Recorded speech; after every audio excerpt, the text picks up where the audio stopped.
What up, everybody? Steve's getting a little click happy over there. He's been, see, he's been doing that. Like he was getting bored and he started clicking buttons, and I was like, "What's going on here?" Mm, What's up, Chris, Victor, Mark, Brian? Brian, glad to see you, brother. Where was you at last week? We missed your antics. Uh, he was here last week, wasn't he? It was a week was it before, maybe. was it the week before? Yeah, because We we were talking with him about his he's still having stepper okay. motor issues and such with Yeah, his. maybe it was a week before. That's it. You just miss him all the time. Well, he brings fun and entertainment to the channel. 66 degrees, north central Minnesota. Yeah, it's actually that's what it is here too. It's a chilly day What? here. What? That's a ripoff, man.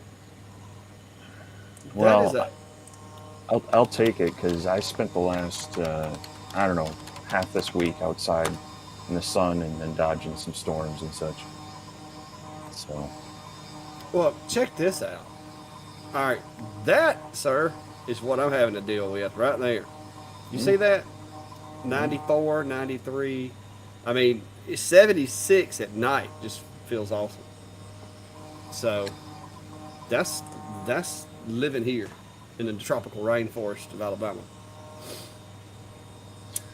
Uh, well. Yeah, we have that. They're calling it an Arctic blast for summer, so it's cooler than normal air coming down in the Great Lakes area up here. So mm, we're going to be a little chilly, and we're okay with that. I could use an Arctic blast. All right, Mm. guys. So I'm gonna go ahead and apologize. I started a CNC job a while ago, and it hasn't quite finished yet. So as soon as that little guy right there gets through making my little tool block, it'll get quieter in here. But I didn't want to stop it because I need an 1/8 inch bit block. Yeah, yeah. Just playing with your toys. Well, I mean, you got the bigger, you got the like the daddy to that one. So I don't want to hear it. I'm still a little hurt about that. 10 degrees here, like 54. Oh, okay, yeah, 109. Shoo. No, this is one of the ones I showed y'all last time that a little bit of style made me. This is the camouflage one. I've got several different patterns and colors. I've been mixing it up, getting away from my traditional just solid green. They're actually pretty comfy. Some people were saying that the material that they use for this type of style of printing wasn't real comfortable, but I'm gonna be honest with you, it hadn't bothered me. So Yeah, I like a lighter T-shirt especially in the summer anyway. Lighter weight. You get some of yeah, that heavy cotton stuff, and it just gets uncomfortable. yeah. Well, anybody got any questions, comments, concerns? Brian said he's gonna try to use his 105-inch projector to watch the stream tonight. So that means that Steve's head is going to be probably around 20 inches wide. So that should be Well, interesting. That should be interesting. well, yeah, just trying to think. 105 inches. Let's see, that'd be darn near life size. Yep. Yep. Steve is rocking some Ventari shop swag tonight, guys. Is that one of the ones you made, Steve, or did you order that, or have No, somebody I. make that for you? So this is a trial thing. It's these are the DTF transfer, and actually used my heated hat press on this 3-inch logo. Mm. Trying it out to see what I think of some simple shirts like this, and I haven't. I don't know. They're supposed to hold up in the wash really well and be stretchable, so we'll see. Yeah. Well, I mean, it's red, so if red's it's just bright. But I do like the patch though. It's pretty neat. That's pretty neat. Yeah. Maybe you could make like a couple of hundred of them. I think I'd order them. Yeah, I appreciate you there. I appreciate you there, Brian. My wife is she's not real happy about it. She's threatened to shave it in my sleep, but yeah, we're getting there.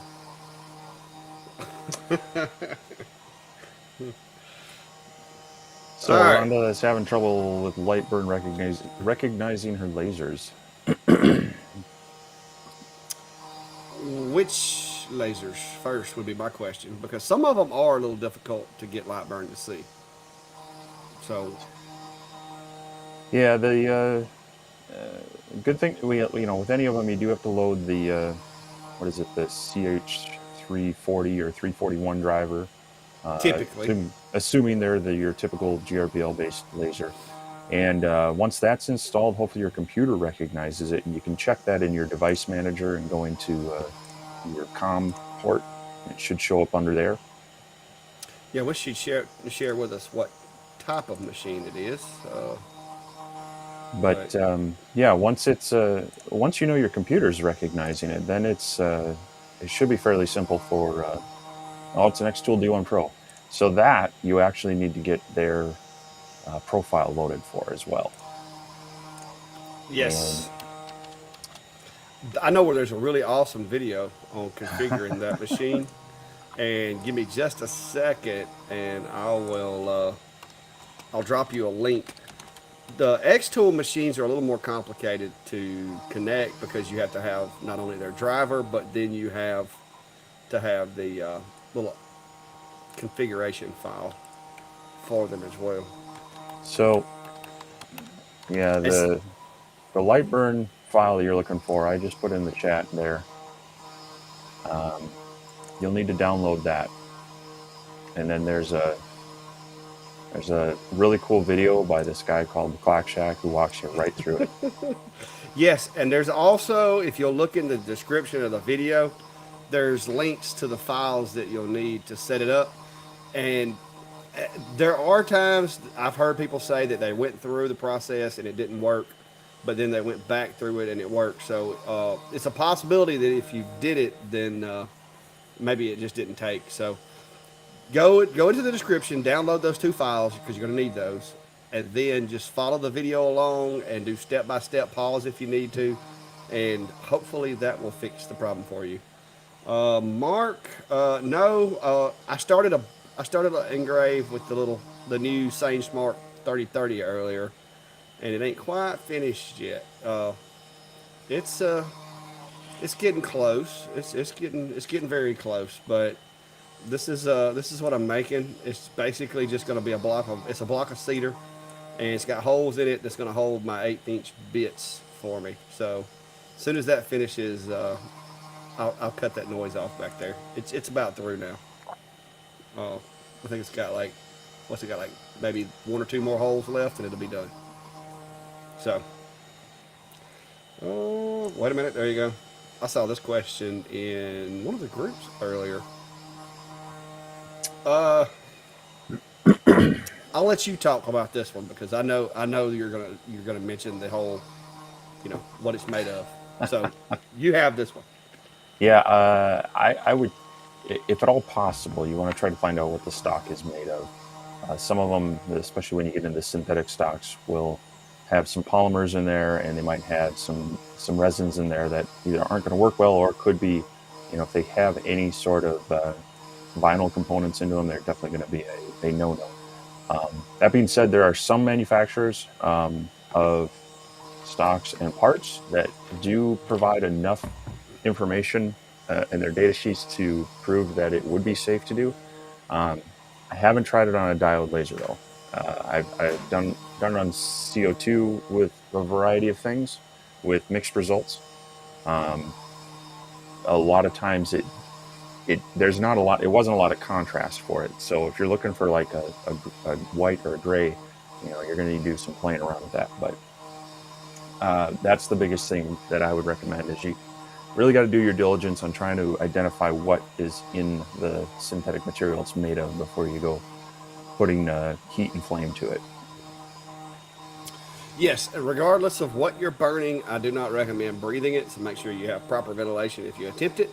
But I will tell you from some materials that I have done that may or may not have been synthetic stocks, you're going to want to go with a lower power setting and a lot of speed. Uh, and a lot of those things too, if you can figure out how to do it, you can take the butt plate off, the little rubber butt plate, and you can actually do a little testing underneath there without having to worry about somebody seeing it. Or you can take it where it comes out from inside the metal parts and and test it there, so that when you put it back together, it's hidden. So just little tips. Not that I've ever done it, but if you start to do it, those are some good places that you can do some testing and not be visible. So, let's see. Well, Jack, I don't know that the video. Which video? I didn't put out a video today. I didn't put out anything on the 3030, did I? The video I put out was on the yeah, that was on the 4040. It's literally like 428 by 400. This one over here is actually only 300 by 300, which is small. But the weird thing is it's sturdier than the bigger one. Like it's really thick, it's really robust. So, but yeah, but they are small. But I've got my eye on one. I just got to get the money. Sup, barbecue bullets. I'm gonna give him a nickname. So Larry noticed a new laser that at least he watched your video on. Sounds like you might be talking about the Algo laser. Yeah, new company. Yeah, that probably the Algo, and it's not a bad machine at all. I really wish they'd give me like maybe 40 more millimeters or 50 more millimeters work area, but they just didn't. But other than that, I mean, I like the machine. You've got one too. Didn't you do a review as well? So Yeah. My video. I think I got mine out the day after yours. yeah. And so I went through a lot of different materials with it, testing it out for how it was working on them, and yeah, it's a really nice machine. With I know people have been talking about some of them with a lot of these extra bells and whistles. The lifting Z-axis and the autofocus and the uh, 20 different safety features. I kind of feel like this one for skipped some of those things. Like it still has a manual focus, but the way they did their focus tool on there is really cool. Slides straight down, spring loaded, and you don't have to flip it out of the way. That was a really cool thing. You don't, and then the cam assist. That's what I liked, was the way it grabs the module is not a screw digging into the dovetail. It's like it's kind of got that whole cam lock that it presses the whole thing to the side and slides it back out. Yeah, and it doesn't take as much pressure to hold it either, because you got so much more surface area that's in contact. Yeah. So there, but outside of that, a lot of the lasers, they talk about their top speed. Some of them are getting ridiculously fast. Like they're saying 54,000 millimeters a minute. My problem is you can run it that fast if it has the speed and the distance, or the distance to get up to that speed, but you still don't have the power to back it up. Where they're saying they're advertising 20,000 millimeters a minute, but I looked in the config. They actually have it set up into the 30,000 millimeters a minute. But I tested it up to the 20,000 that they were saying, and it was actually a viable speed to engrave at. For a lot of the materials. So, very honest advertising, I felt.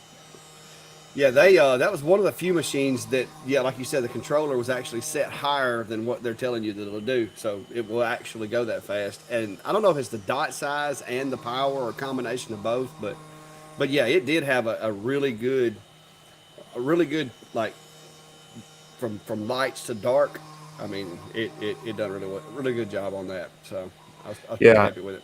I actually noticed in some of the engraving tests I was doing on some things, and I had it set at about 300 and whatever. It's the 0.08 millimeter line per inch.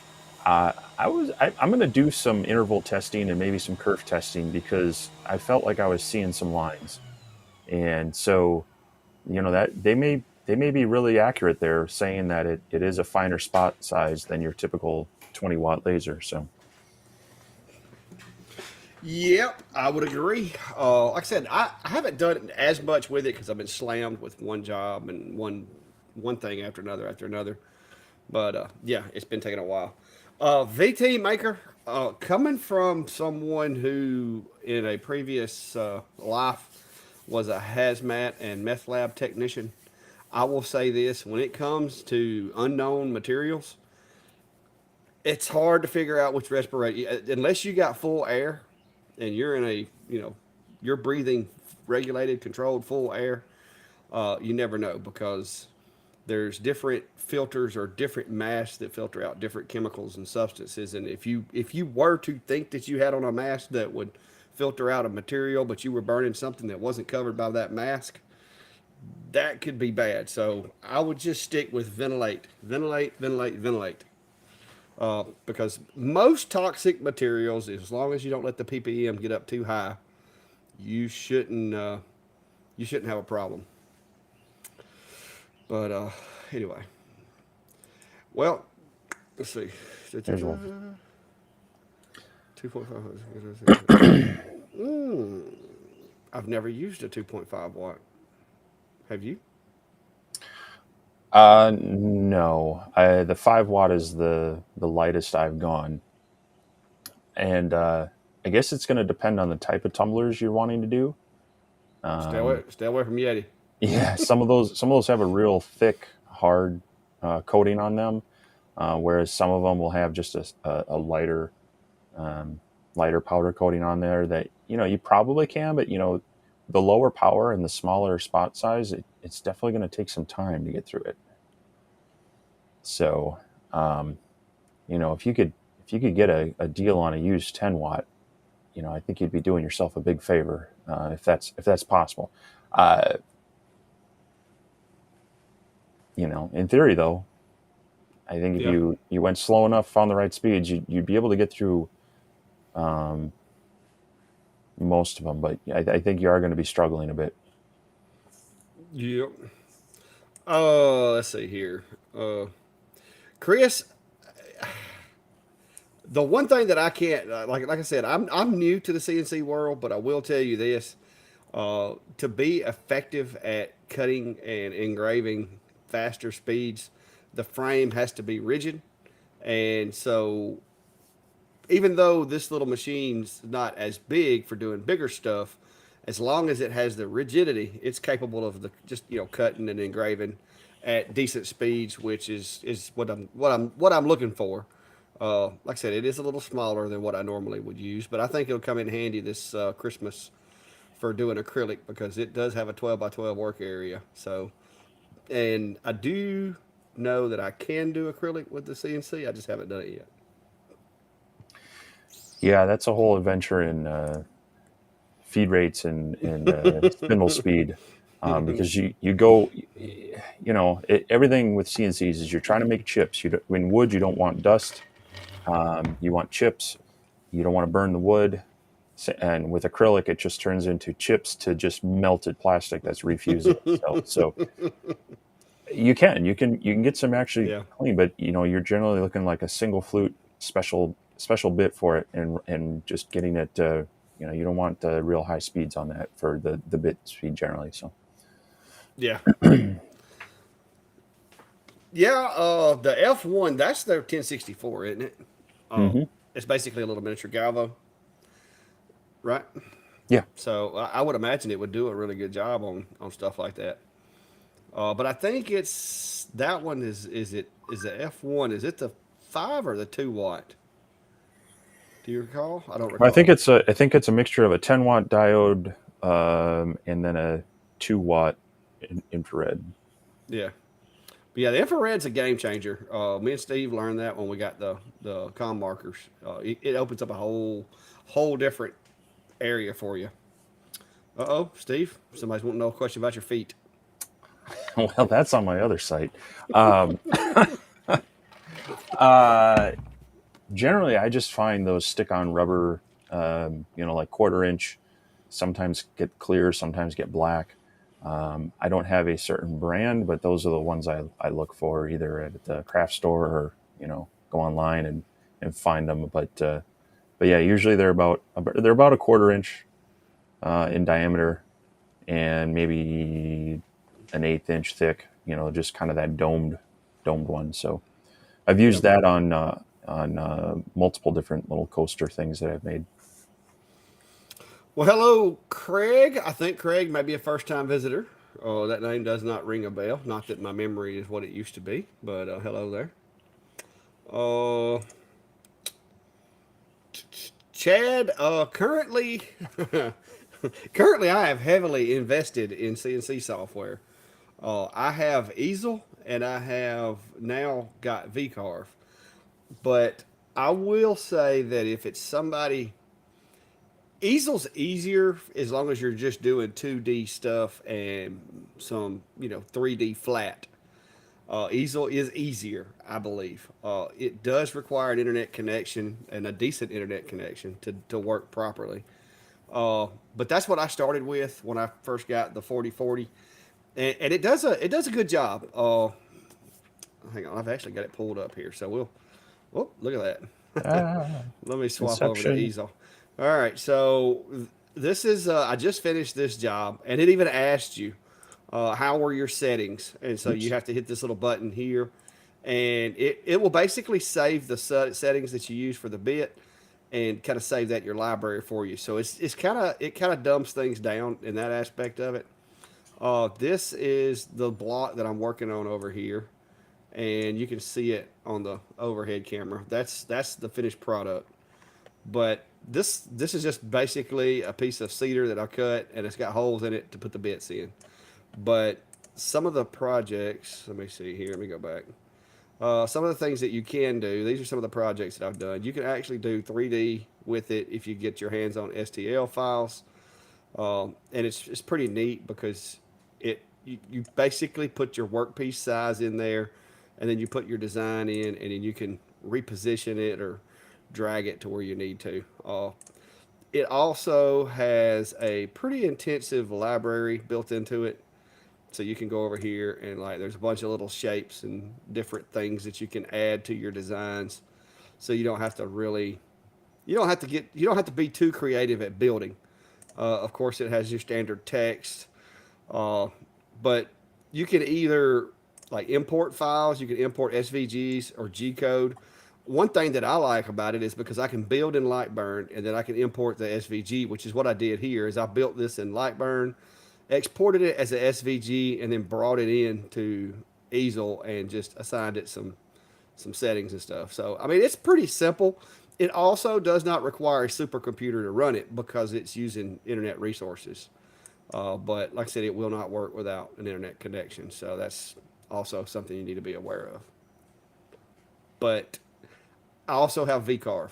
Now, VCarve is a whole nother animal. VCarve is, I would consider VCarve to be a little more advanced as far as the things that it lets you do. But I'll let you know. give it a while because right now I'm bouncing between VCarve for certain things and Easel for the other. So I'll have to decide which one I like best. But Easel, you can like pay for like a month at a time, I think, and it wouldn't be a bad idea to try it. But I do have the G Code Sender and what's the other software? Candle, I think it is. Candle and Universal G Code Sender are the ones that they kind of Yeah. send. They're free, and so Easel, they're yeah, it's web based, and if you want to stick with just 2D basic stuff, I think it's free after the trial because then the Easel Pro is what you pay. Yeah, it's like $25 a month, unless you pay. Otherwise, it's like $233 a year. So after a while, that's going to add up. But yeah, it's a good get your feet wet all in one software versus having to develop in one software and then send it to another, like you have to do with VCarve. So Jack, no, I didn't run a meth lab. I was one of those guys when we found one and everybody else had to get away from it. I was one of the guys that put on the suit, went in and tore it down, and packaged everything and sent it off to the lab and took the Parts of it we had to take into a hazmat dump facility, but no, I didn't like work in a meth lab. But anyway, no, Mark, I didn't filter out a comment. Now I can't promise you YouTube didn't get one because if there was any profanity in there, it will. But that's just because we have to have filters to keep it safe in here. So, I mean, technically, you did work in a meth lab then. what? Yeah, but not like I wasn't the reason it was there. It was there. We found it, or somebody, I'm because just saying. believe it or not, I actually have worked crime scenes that were in meth labs where people didn't make it. See, I mean, that could be So, a great two truths and a lie kind of thing. You could just tell people you worked in a meth lab once. oh, I worked in a meth lab hundreds of times. Well, see, I'm just saying, you got to use the And semantics of that. hey, and I'll give you, for those of you that know Klein, I'll give you another part of it. At one point, Klein worked for me, and he was one of my detectives, and he found a meth lab one time, and he decided he was going to go because he actually went to school, so he could help me neutralize them and all that. Because there are chemical processes taking place in these things that give off gases, and a lot of these knuckleheads will put them in a bottle and tighten the bottle up. Well, it's sitting there just constantly building up pressure. And if you don't neutralize it, it just continues that reaction. Well, the way we did it is we would take the top off and pour mineral oil in there, and that would help neutralize the chemical reaction that was taking place. Well, Klein, I told Klein, I was like, hey, I've got my stuff on. I'm like, I'm going to open it. As soon as I open it, pour the mineral oil in there, and that way it'll neutralize. Well, when I opened it, it did that whole almost like a champagne pop, like, phew, and Klein took off running with the mineral oil. Took off running with the mineral oil, and I'm standing here holding this thing, and it's bubbling over like a bottle of champagne. And I'm like, dude, where are you going? So the moral of the story is, don't trust Klein in the meth lab. He will leave you hanging, and if he's in here, he will tell you he did that. Da, da, da, da. Let's see here. I'm trying to catch up, guys. Comments are coming in pretty quick. So Craig's talking about doing epoxy fill on coasters, and it's like he's hollowed out 3/16 deep shape for an epoxy fill. How deep could you go? So this is going to depend on the type of epoxy you're using. They make some more purposeful deep fill type stuff, but generally your off-the-shelf epoxy, the thicker you get, the hotter it's going to get, and then it's going to have that chemical reaction to set up faster. It's going to cure. And with that, I wouldn't go much more than about a 16th. But if you get the specific deep fill, you can easily go a quarter to half inch on those. Just depends on sometimes the temperature of the working area and the exact brand and their recommendations. So I would look for, if you can get the deep fill or even like the tabletop coating epoxy, those should give you around that quarter inch of depth. And the longer setup time, it's not going to get as hot and have a tendency to bubble on you. So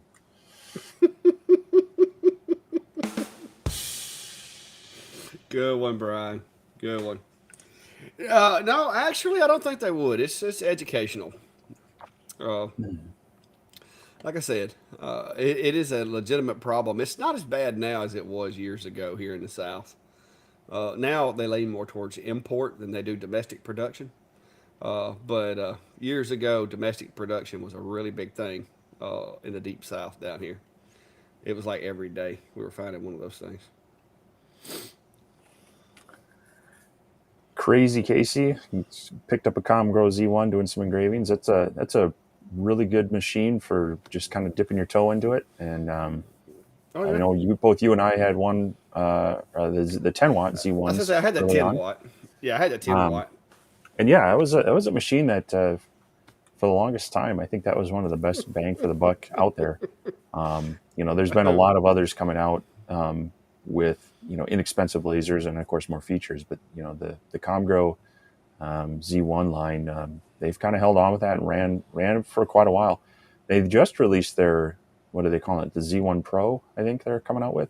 So that'll be their all-in-one 20-watt machine. So, Yeah. but yeah, congratulations on that, and welcome to the fun hobby of lasers. I would like to make a prediction that it won't be probably 3 months, and Crazy is going to be sitting there going, "Okay, just a little longer, and I'm going to get this 20 watt. Just a little longer, I'm going to get this 30 watt." Because that's the way it starts. You get one, you realize what you can do with it, you start having fun with it, and then next thing you know, you got them like hanging places. So that's the way it works out. Let's see.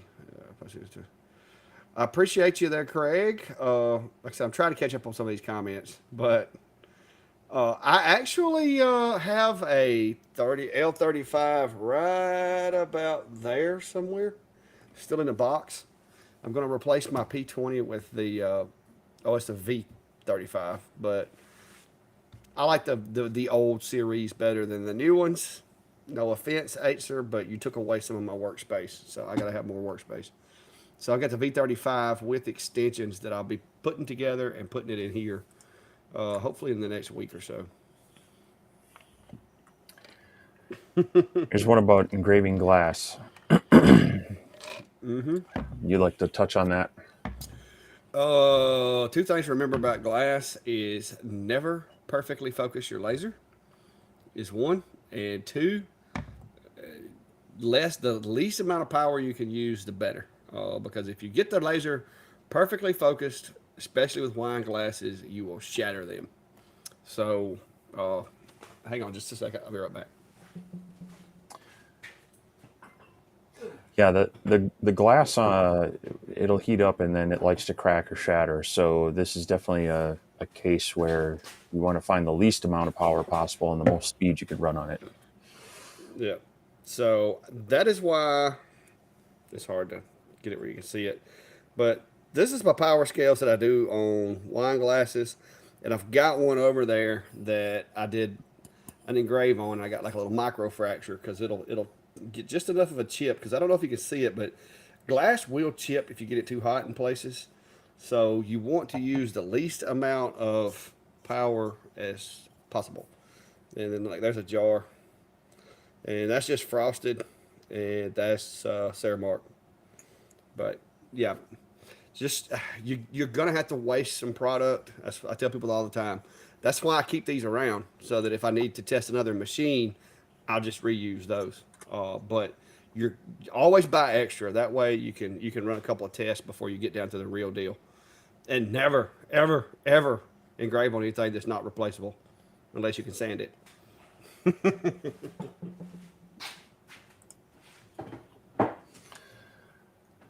So, Craig, it's going to depend on the material you're wanting to engrave. In some softer woods, you could definitely get a deeper pocket by doing the engrave on that, especially with a higher watt laser. But at some point, it's going to start losing its effectiveness as far as going deeper into the material. So, looking at pine or basswood, poplar, you're probably going to be able to get deep enough to do that. But if you're looking at harder woods, you might not get that full 3/16 inch deep before it starts getting kind of ineffective to go deeper, and you're going to have more variations. You would definitely have to drop the focus to be able to go that deep on an engrave. Mm-hmm. I would probably, if I'm trying to go 3 millimeters deep, I'd probably drop my focus a millimeter or so, millimeter and a half.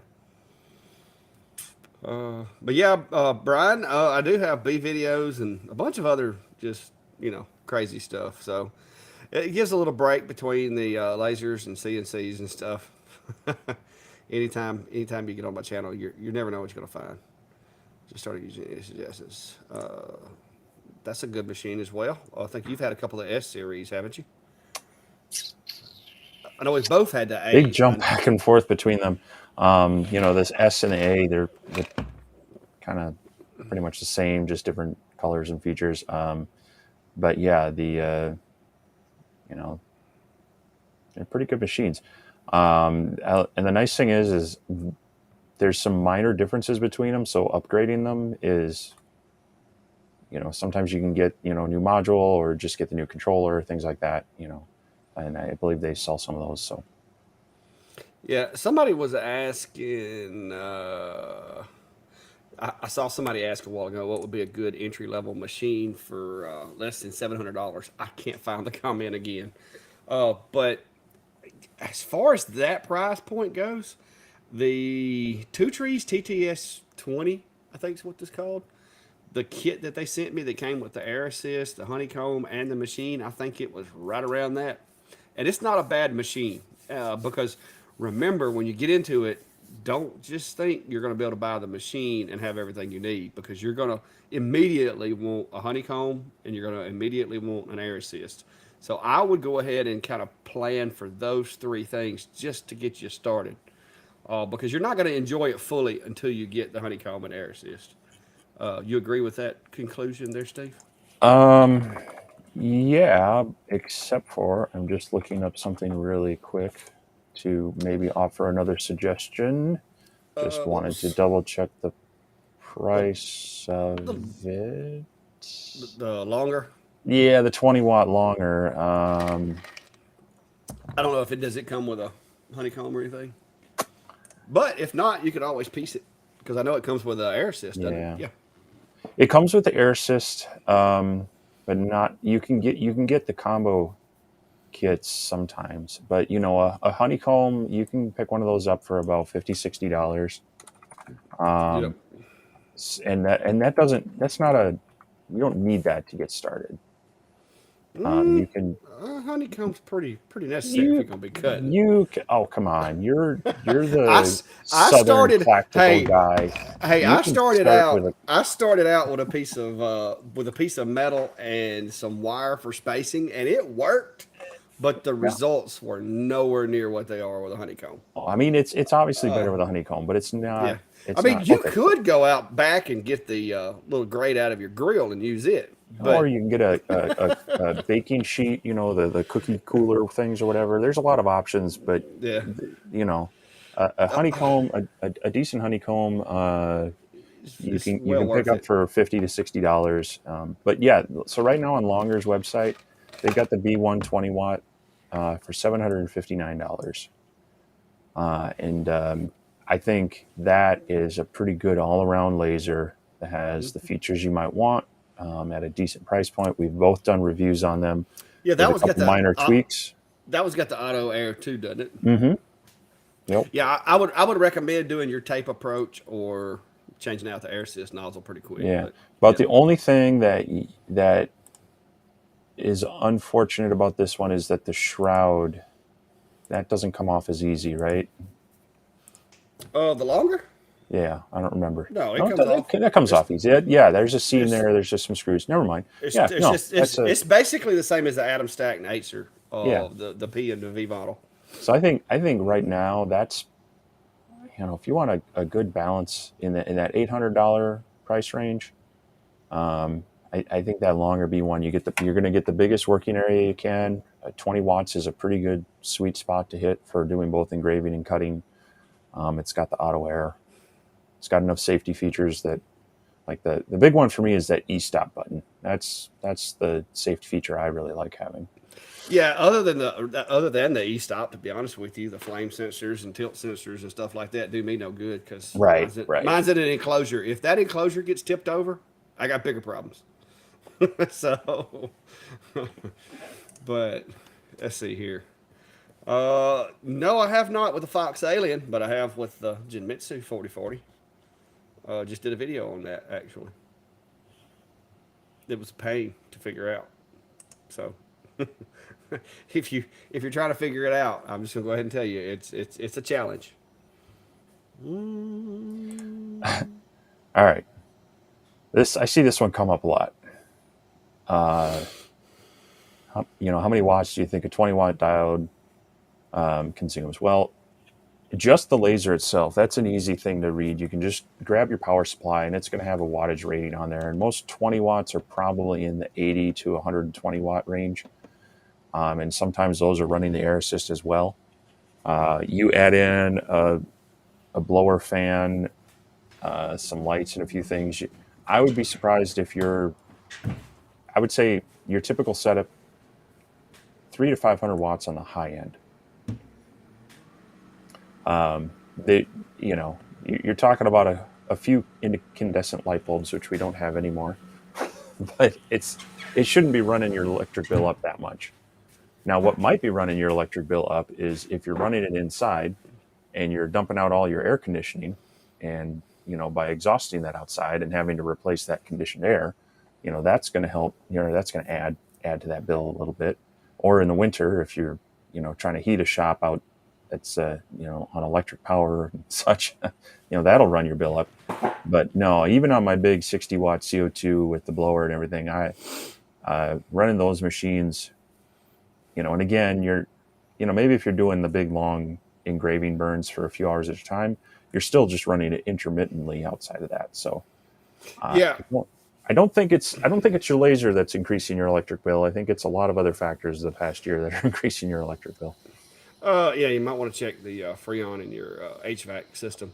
I will tell you this: I run two or three lasers at a time. I run CNC. I run chip extraction, air conditioning, and all that here in my little old shop. And my power bill is nowhere near that. Plus, I run planers and a 30 amp air compressor. So if you're having that kind of power bill, it's not the laser. It's something else. You might want to check your hot water heater. You might want to check your AC because those are your two biggest consumers of electricity in your house.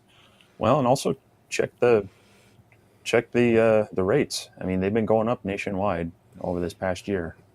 Yeah, Um, so there's probably been some hikes in just your kilowatt hour rates as well. So yeah. Cottontown, just on a whim, you may have forgot to take the little rubber feet off the bottom of it. But I've actually got like three different sets in there, and the reason for it is that X Tool decided to space the legs out like 1 millimeter further on some models than they did other. But if you'll measure the distance between those legs and pick the appropriate file, it should fit fine. Like I said, I think I'm up to like 6,000 of those sold, and 99% of the people say that they fit right. But you do have to make sure you use the right file. here's more of a business question: sole proprietor LLC or C or S corp? I, This, I did an this LLC. this is that classic "it depends" answer. I did it as an Um, LLC. I would say if you're just getting started out and you're going to hit a few craft fairs, sole proprietorship is fine. You can actually just add it to your taxes as hobby income, but it limits you as to how much you can write off and things like that. LLC is what typically is going to run for most people, and that is going to open up a lot of things as far as there are certain distributors that are going to require an LLC to deal with you and get better prices on products. So if you're getting more serious, you're maybe producing more invoices, you're working business to business, things like that. Definitely, at least having an LLC is going to benefit you. CNS Corp, that I would say that's going to be more if you're starting to maybe partner with someone, or there's some, that's more of an accountant question. If you're getting into some scenarios with write-offs and other tax savings you might get. For most people, um, LLC for just a single person doing a side business or converting it into their primary income kind of thing is going to hold them over for a long time. And generally, it's fairly simple to get those set up depending on your state. Yeah, I went with the LLC, but basically because like you said, it gives you a little more variety. Being able to write things off, tool purchases, equipment purchases, vehicle expense, blah And blah I mean, blah. and a number of those are still available to you as a sole proprietor, but it also I there's think the there's a protection side of it of yeah. So is say where in you there, go. there's a cap too on once you get to a certain size. I think you got to move up. But anyway, I went with an LLC out of the gate, and guys, the main reason I did is because what my wife told me to do, and she's ran businesses her entire life, and she said you need an LLC, so It, I got an if LLC. if your plan is I mean, if you're legitimate, your plan is this is a business, I'm going to make it grow. Yeah, you're going to want to do it right off the bat. It's going to make it easier. If you're Yeah. dipping your toe into the water and you maybe need to do it because of some tax, things for certain, a lot more shows are requiring you to make sure you're set up to collect sales tax and such, depending on your state. So yeah, it's if you're just dabbling and you're going to do some craft shows, I wouldn't worry about it. But once you're seriously thinking about this as a business, that's when you look into the LLC. It doesn't take a lot of time, doesn't take a lot of money to do it. So Yeah, I will agree with Big Scooby on this. I think the dollar store glass engraves better than the expensive glass. I don't know why, but honestly, I think it does. And I think Chris agrees with me. But that is my experience. Is that the cheap stuff you can't break it. The good stuff snaps. So, you know, mason jars are a good medium because they're really tough. Oh man, I am way behind on comments. yeah, yeah. Good night. I got to start reading faster. Um, I don't know. Have you played around with this? Not using Cermark, but regular spray paint can color of the spray paint tint the frosting on the glass. Yeah, that's actually one of the things in one of my videos I did on glass. But now you got to have the right chemical to remove the spray paint because I did a video one time and I thought I had the right substance, but I didn't. But yes, just regular black spray paint or primer or any kind of dark spray paint works great. But you just have to be able to get it off. Now, I will tell you this: when the glass melts, whatever color you put on there, a certain amount of that pigment is going to mix in with the glass, and so you're going to end up with like a gray frosting or a red or a blue or whatever. And that's not going to be like vivid, but you will be able to see some of the pigment in the glass because it will melt some of that pigment into there, especially the black. Uh, the black's usually what I use, but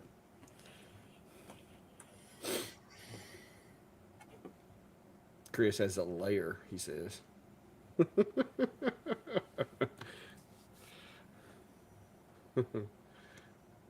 Hey, y'all have met her, right? So you know what I'm talking about. Oh. Stop. Here we go. There we go. We'll let you take this one first. Uh, Honestly, outside of YouTube and markets, so a lot of it is being active on some social media stuff outside of YouTube. So having a presence on some of your local Facebook market groups, whether they're you might have a local handmade crafting group or something that they promote each other, or a small business group, being active there, and um, just in general on social media, having it's kind of like building your portfolio. So when I do connect with people, uh, like I went to a farmer's market, I was actually shopping with a pork farmer, and we ended up connecting on social media as well. And then he started looking at my stuff, going, "Hey, you know, I got some work for you."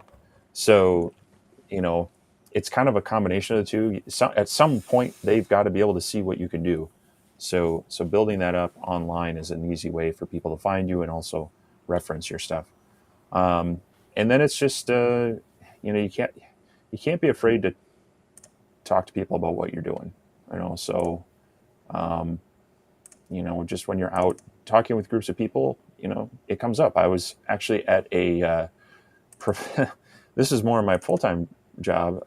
I was at a conference where I was with a bunch of my peers in IT, and one of our exercises was to research the other person online to see what you could find out about them. Well, pretty soon he's just saying, "Well, I got to contact him to make all my cabinets in my next house and such." So, um, but yeah, it's a lot of it has to do with getting out there in some of your local markets, and whether that's online or in person, and then just talking with people and having some examples. From there, word of mouth will do you a lot. You get a few good customers that you do some good stuff for, and people like showing off what you've done. Somebody was asking about glass. Mason jar, I've got that wrote down at 100%, 5 millimeters a second on a 10-watt D1. So that was to etch, and that would be either with Ceramark or spray paint. Oh, kind of. Well, Brandy. See, she swoops in right as I'm about to touch on the topic, promoting the chamber. Well, first of all, guys, my wife works at the Chamber of Commerce, so of course, number one, reach out to your local Chamber of Commerce, and once you start a business, and start like making those connections with other business owners, because you'll find that, especially in the custom stuff, your local restaurants, your local caterers, your local party planners, your local home builders, home remodelers, those people are the ones that are going to want the custom stuff that you can provide. And that's where the money's at with laser stuff, guys. I mean, I know I sell ornaments that I just make and then take to the show and sell already made. And I make a little bit of money just to keep the machines going and have fun doing it, because I'll just create a design, I'll make it, and I'll take it and sell it for $5 or $10, make a little money off of it. But the money, the real money, is in weddings, wedding venues, charcuterie boards for caterers when they go to cater weddings. The decorative stuff inside some of these shops, especially where I'm at. Everybody wants to be, they want this rustic kind of farmhouse look, and that's stuff I can do. So try to get in with the chamber, get in with your local organizations. I'm a member of our local chamber of commerce, which of course I've got to be. Brandy won't let me like not be. I'm also a member of our Merchants Association of Chilton County, which is basically made up of I don't know how many businesses, but it's a whole bunch of businesses all over the county. And so those guys will call me. I've got a caterer that I make things for. I've got two or three venues that refer me when people want, like when they're having a wedding and they want a sign that says, this family this way, this family that way to stick up at the wedding. These venues will tell people, hey, go talk to the Clack Shack. He can make that for you. This is some of the stuff he's made us, and they got stuff all over the place that I've already made them. So that's how it gets out there. Word of mouth in your local area, unless you're trying to really crank out some stuff and you got a bunch of employees, you can keep yourself working just in your community, word of mouth. That's how mine started. And I started out with nothing but a Facebook page, and then it spun into YouTube and just. And now it's got to where I got stuff stacked up over there, and I got jobs on the board I can't get caught up to. So it's getting out of hand. But yes, that would be my recommendations. Networking, guys. It's just like anything else. Anybody that's ever been to a business conference of any kind of business, they tell you networking is where it's at. Whether it be IT, whether it be law enforcement, whether it be sales, networking, making those connections. That's what it's all about. But let me see what I missed out on. Just one thing that I told him to do. Okay.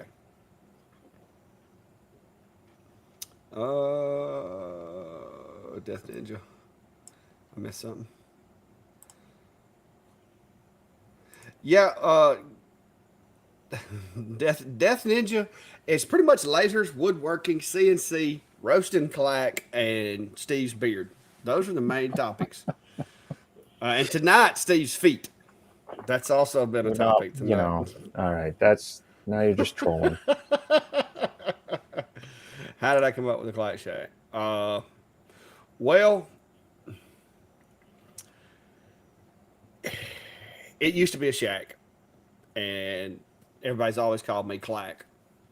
And so it was my shack, so Clack Shack. But literally, guys, this used to be a pole barn. Like, this was dirt floor. There was a root right here that I used to trip over every time I would try to walk around my little workbench, because I had one table right in the middle, the tractor parked here, a lawnmower and my little buggy parked over there. And there was a dirt floor, and I would trip over this root and fall against the tire of the tractor every time I come around through here. And my wife, I kid you not. Yeah. I was gonna say it. I'm glad Brandy did. Hey, it may be a shack, but it's a high tech shack now, huh? Yeah, well, we know how you do with roots. You have a vendetta against them, so. but but anyway, I used to just tell people because they're like, "What'd you do this weekend?" I was like, "I was out in the shack working." And so we just called it the Clack Shack. And believe it or not, there's a sign over the front door out there that I did with a router, like rare, not CNC router, but router that says the Clack Shack. And I didn't even know what a CNC was at the time I did that. But after I made that, I was like, there's got to be a better way because I want to make signs for my shop, but there's got to be a better way. And so that's when I got into lasers, and then blah blah blah blah. Oh, that was like what 2.5 years ago. So, John, she's already Yeah. trying to take this one. She's already like wanting me to make a she shack sign to go outside. So, Well, yeah, no, some of those old outbuildings do make some nice little workshops if you put some time into it and such. I've we kind of occasionally browse the listings around here to see what there's out of town just a little ways, and one came up today and it has this old barn, but it's got a new metal roof on it, and it could use some paint, but they already have a newer concrete floor on the inside, and I'm just looking at it going, oh, look at the opportunity in there. But, yeah, you know, you're thinking there could be a Steve shack in the future. yeah, yeah, yeah. Let me find a couple of pictures. I've got some pictures from when I was fixing this place up. So give me just a sec. We'll be away from comments for a second. So, so barbecue bullets and big rigs. You haven't come up with a shortened name for that yet. Um, is asking about when the customer provides product and a file, what he would charge for machine time. So you got to be careful on this. First off, just because they provide the file doesn't mean it's ready to cut. Now, in some cases, it's a drag drop, do a few things, not a big deal. But I've had things where people provide the file or the image or whatnot, and I might spend a good hour prepping that. And if you're in the business of doing this, you do want to factor in your time for that. But I did this recently. A friend of mine, and I dropped a video on it midweek. I did a CNC engrave on or on a bourbon barrel lid, and I had actually done this one before, so I didn't charge a whole lot of setup time, but I still had some setup in just confirming everything and double checking the distance of what would work on this specific bourbon barrel. So I generally will state a $20 to $25 setup fee, and then if they send me something that's just unusable, I'll go back to them and say, okay, well this isn't going to work, and we need to talk about it. But at that point, depending on my machine, I do try to come up with a rate, and you want to figure in roughly the wear and tear of your machine, maybe your electric cost, and then what it really costs you to run the machine, and then a little percentage above that. So for a lot of what I do, is I end up at um, about $1 a minute on some of my stuff.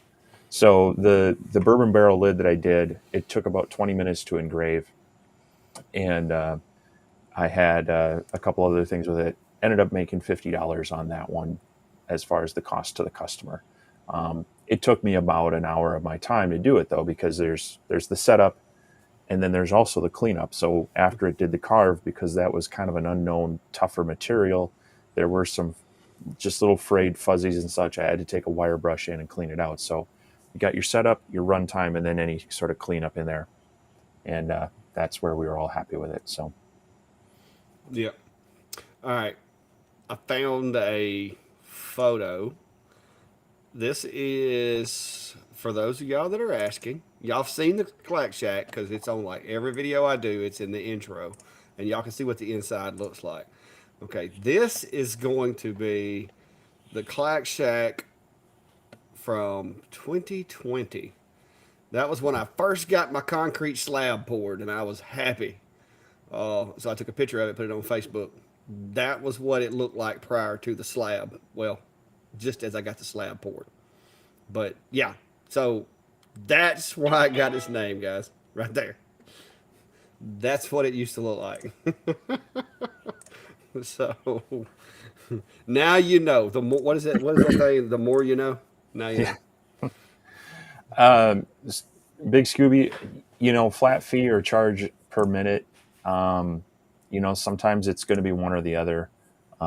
Some of them, if you did a minute and it only takes your machine 3 minutes to do, obviously you're going to be like, well, that isn't worth my time. And maybe you want to come up with a flat fee. On your setup, again, it might be really fast. It might take longer. That's going to be something that you're going to have to work out yourself with some of your workflow and time, what works out best for you, and also the market you're in. If this is something, there's a lot of people doing it and you're competing for others, you might be pulling back on some of your setup fees and your machine time a little bit if you still want the work. Whereas if it's a specialty thing you do, then charge your time as you see fit, and if they want it, they'll pay it. So I've done both. I've sometimes just said, yeah, give me this much and I'll do it. But sometimes those things are like, yeah, I can run it on the side while I'm doing these other things as well, and I don't have to like monitor it. When it's kind of a unique item though that I can't replace per se, or it's harder to replace, because if I had one of these bourbon barrels I did that the bit broke mid carve, and so I had to fix it, and so really it meant sanding down what I had already carved, reburning the bourbon lid because they wanted that look, and then rerunning it. So obviously I wasn't making my money on that, but that's why I wasn't going to be leaving this one running by itself while doing something else and just passively paying attention to it. Yup.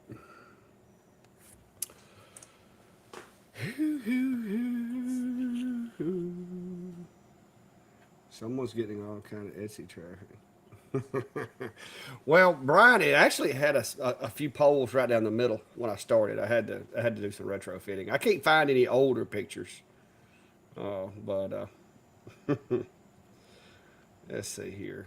Uh, yeah, I use that 4.9 millimeter. It's 4.5 to 4.9 for that file for the B Duke. But now you can resize it in Lightburn, but that's not always easy. I pretty much, when I first started doing this, my rule of thumb was like 15, 25, or 50 for engraves. That was, that's how I got started. It was either $15 for something small, 25 for something about that big, and 50 for something about that big. I mean, that's how my system went. Well, I've almost had to start instituting the whole thing of like it's $25 just to do it. It's $35 if you tell me how to do it, and it's $50 if you sit here and watch me do it. Greg, would depend on what kind of critters you're talking about. I have Fluffy, Callie, and Tiger, which Tiger y'all probably don't see very often unless you just see her pass through a video. So I got three. I got three cats, and there is a cat door over here that allows the cats to get into the shop. Uh, and they do a pretty good job of keeping down the rodent population, lizards and snakes. They don't, however, uh, do a real good job of insects. Now, George just came recently to live here, and George is a big toad that goes out front and hunts every night. He eats a lot of the bugs, and so and I do spray in here to try to kill spiders because, as many of you probably seen in my videos, I have like little baby tarantulas that live out here sometimes. See, yeah, Brady said huge spiders. So I do have to kill spiders because I haven't found anything that's effective against spiders more so than a 10.5 double wide shoe. Uh, it seems pretty effective. I got one the other day. Brandy was out here, and I have one. I swear it looked like a tarantula, and she saw it and pulled it out. But I found some more pictures. I'll share these right quick. Uh, that is some original Clack Shack work right there, guys. That was done with a jigsaw and a router off of a piece of wood that I cut on the sawmill.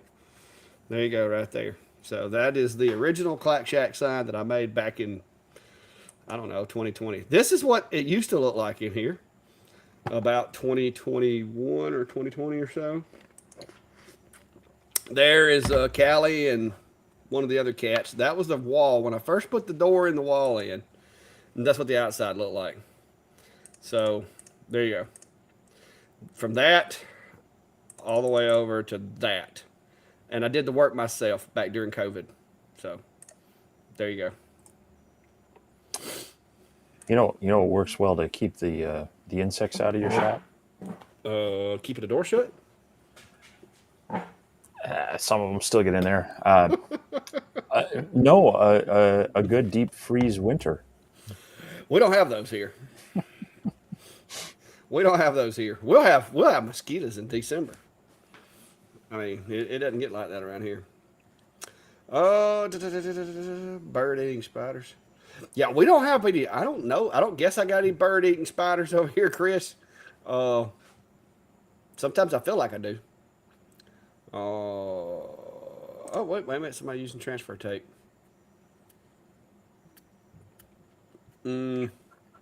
I don't know what kind of transfer tape it was. But the stuff I use works pretty well. I think that depends on what kind it is. So yeah, it's going to depend a couple of things. Um, how smooth your surface is, and if you can kind of work down the transfer tape, like take a credit card or something, and just really work that tape down. That tends to help a lot. Yeah, Robert, I do not ship. That's the one thing that I refuse to do right now because I'm not retired yet. That keeps my workload down. Is that I don't ship physical products. I'll ship files, of course, but not physical products unless it's like a really, really big exception. So, what about Um, you, Steve? yeah, I've shipped a number of things, and very rarely have I had issues. I haven't worked on anything completely irreplaceable. So um, most of the most of the shipping services I use, even just straight through PayPal, but I use Pirate Ship as well as the built-in Etsy shipping stuff. Pretty much those will automatically add um, insurance onto your shipments, and so it's there. That being said, it's not always worth the hassle to file the claim. Um, and a lot of times I will just ship out a replacement item. Um, of course, that's definitely going to depend on what it was. But a lot of the things are things that I can quickly remake or I have, more on hand. I sell those lens kits. I've sold hundreds of them. I've probably had only two or three maybe go missing in shipment. And more often than not, I will just send out another package, and if the other one shows up, so be it. But the customer's happy, and I'm out a few dollars extra. But that's kind of the cost of doing business, is taking care of your customers and such. But as far as the insurance thing, yeah, I do generally make sure that it is added on to the shipping when I purchase it. So Yeah, this is the transfer tape I use. It doesn't have a name brand in it. But this is the stuff that I just found for the CNC. This stuff works great for CNCs. Uh, I haven't tried it for lasers. I probably should try it for lasers, see how well it works. I want to check what it's made out of first. But yeah, this stuff works. Or a mask. It works really good for CNCs. I've got a link. I ordered on Amazon, but this is the transfer tape that I use for lasers. And like I said, I don't huff it, so don't do that. But but it works really well, and it doesn't leave a lot of burn. Uh, yeah, Jeff.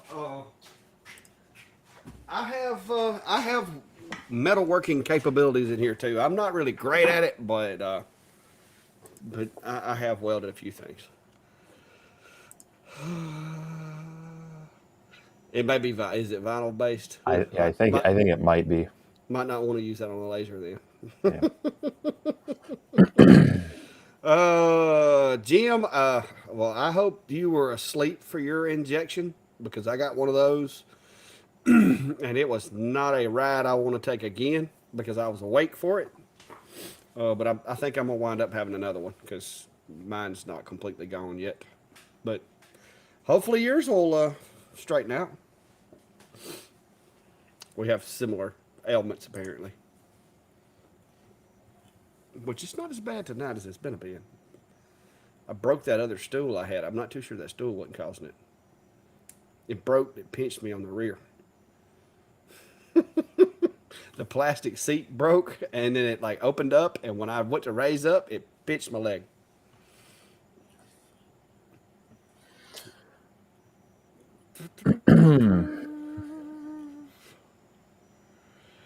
Yeah, they didn't give me anything for pain, Jim. That was not fun. All right, folks. Questions, comments, concerns, jokes about Steve.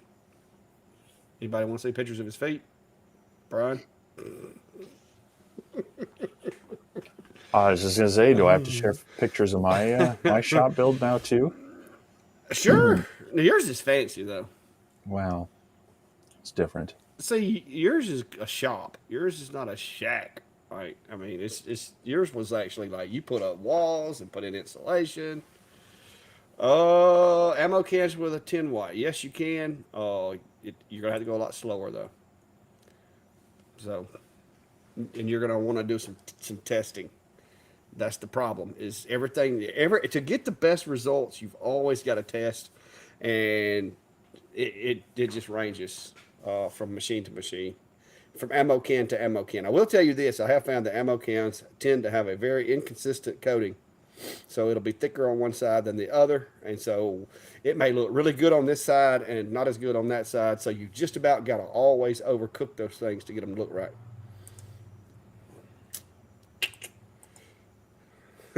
Yeah, Brian said your buddy recommends a $600 stool. Hey, I got a $3 stool.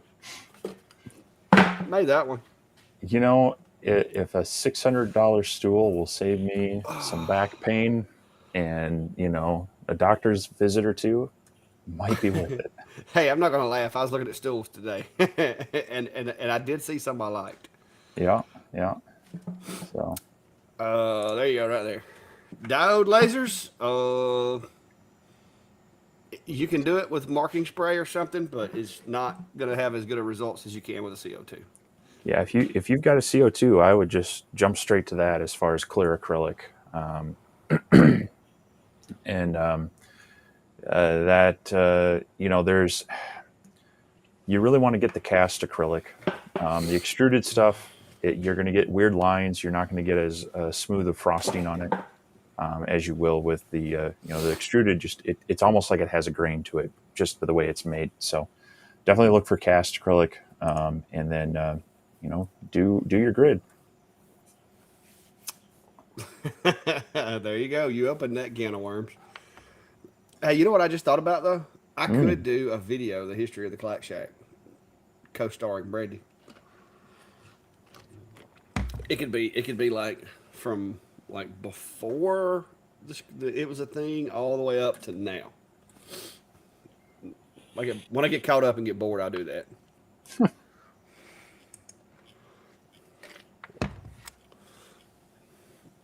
I could actually go back and look at some of. Well, no, Google ain't gonna be able to see up here. I don't think. I can go back and look at some of the Google Street View, but I don't know that you can see up here from the road. Da, da, da, da. Hmm.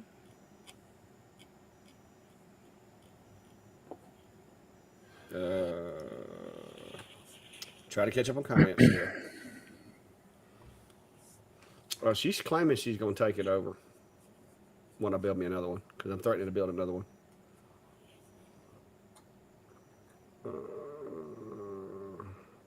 Just made my inventory question about what? There you go. Engraving pictures. What's the best DPI settings? Should it be the same in Lightburn as the actual picture? Some say it should be double. Some say less. Well, it's going to be. It depends. Well, it's going to depend a little bit. I mean, obviously, you don't want to. If you're starting with a photo that has a low DPI and you try to put a higher DPI on it, it's not going to work that great. But your DPI is also going to really depend on the laser you're using and its focus spot. A lot of them are touting anywhere from 0. Well, if you get down to the 5 watt lasers, they're even down about zero point 0.5, zero point 0.6 or is it 0.05, 0.06 millimeters.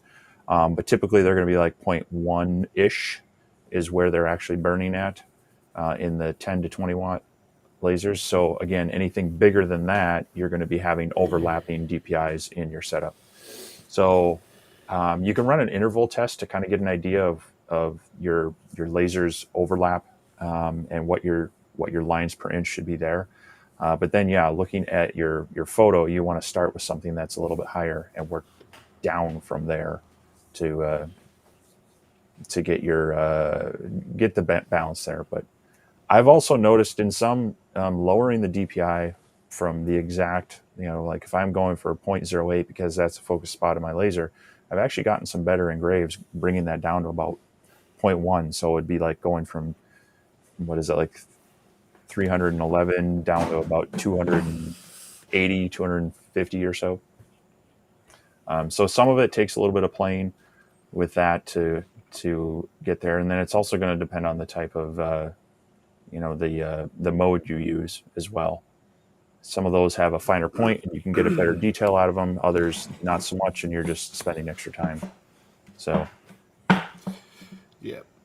I don't know that really answered a whole lot, but the best thing I would say that you should do is try to figure out what is the actual lines per inch or the DPI that your laser can do, and that's going to be kind of your baseline to start from. You can work up a little higher from that or a little bit lower from that to see how it changes. Yeah. For most of your 10 watt to 20 watt machines, anything higher than 300, you're not going to be able to do.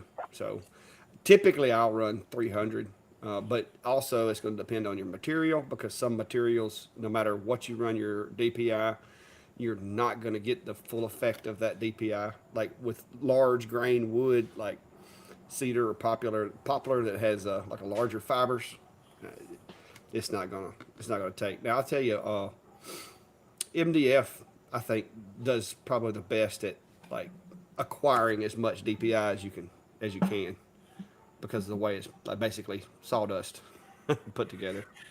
Yeah, MDF's a pretty good one.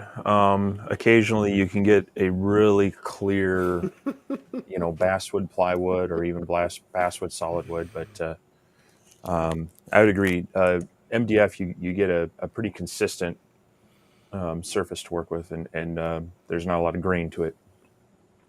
Brian, that's called diverting. When we posed the question, I could tell that Steve did not want to answer it, so I changed the subject. That's a tactic that we use in interviewing people. I diverted the attention away from Steve as he hesitated to answer that question for you. Honestly, I don't remember what it was. They asked if you was going to do pictures of your shop build Oh, tonight, and you just oh, you kind of like was like, I well, was I I was would, but I looking. don't have the pictures right now. Yeah, I'm like I was looking for them. I'm like, I don't know, what do I even have? I know I've got some out there, but Yeah, what's that'd it? be a.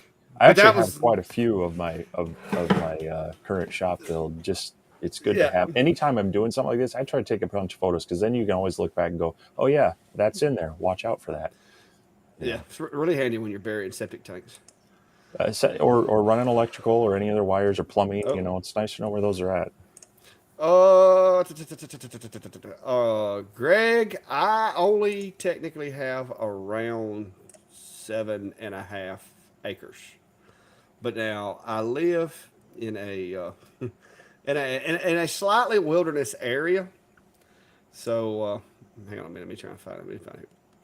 If you see my intros on any of my videos, you can tell where I'm at. It's wooded, but let me see if I can find it here.